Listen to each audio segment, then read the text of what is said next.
price you pay for not running rigids.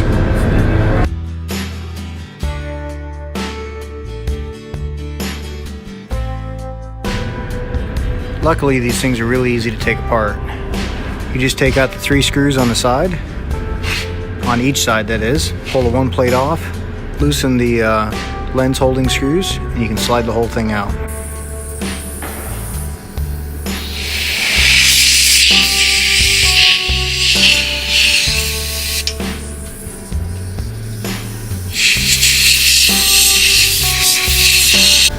Alright, so with the moisture blown out of them and the lenses cleaned, you got to remember to put these seals right here back in these little channels.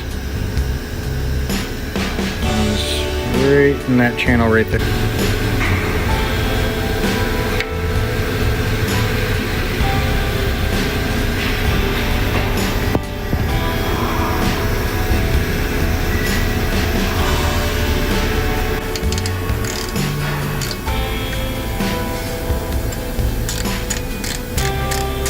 Make sure you do these in a cross pattern and do them by hand, otherwise you'll crack the lens.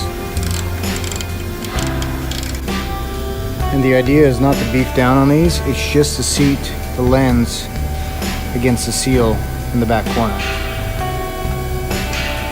And I'll show you guys how I seal the sides.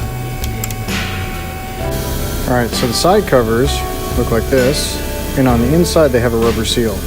What I do is I take black silicone for RTV and I paste it where I know it's going to contact the housing to seal it.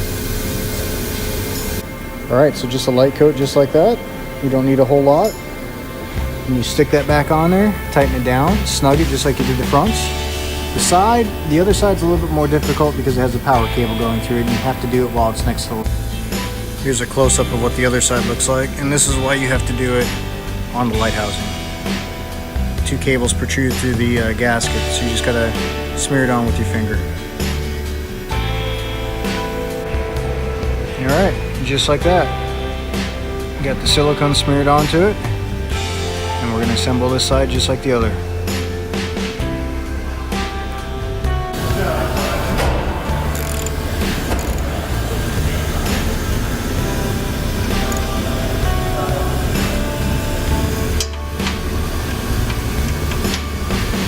All right.